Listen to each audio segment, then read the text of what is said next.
இந்தியாவின் 2வது குடியரசுத் தலைவராக விளங்கிய டாக்டர் ராதாகிருஷ்ணனின் பிறந்த நாளான இன்று ஆசிரியர் தினமாக கொண்டாடப்படுகிறது.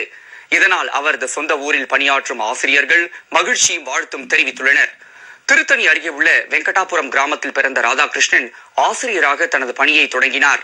தனது அபார கற்றல் திறமையால் அவருக்கு பல்வேறு நாடுகள் டாக்டர் பட்டம் வழங்கின.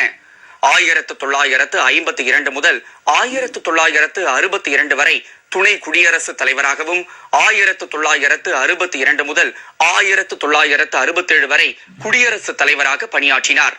நாட்டிற்கு அவரின் சேவைகளை பாராட்டி நாட்டின் உயரிய விருதான பாரத் ரத்னா விருது வழங்கப்பட்டது.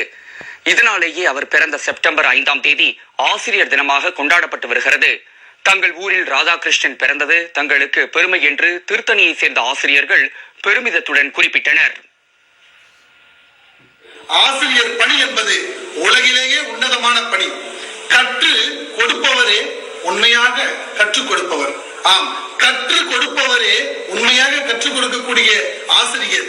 இந்த ஆசிரியர் தின நன்னாளில் டாக்டர் ராதாகிருஷ்ணன் பிறந்த அதே ஊரில் பிறந்து அன்னார் பயின்ற அதே பள்ளியில் படித்து நானும் ஆசிரியராக உயர்ந்திருக்கிறேன். இந்த நாளை நாடு முழுக்க எல்லா மாணவர்களும் எல்லா பெற்றோர்களும் மிகச் சிறப்பாக இந்த ஆசிரியர் தினத்தை கொண்டாட வேண்டும் என்பது.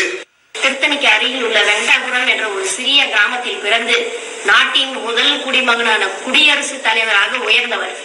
ஆசிரியராக தொடங்கி குடியரசுத் தலைவர் பதவிக்கே உயர்ந்த ஒரு மாமனிதர்.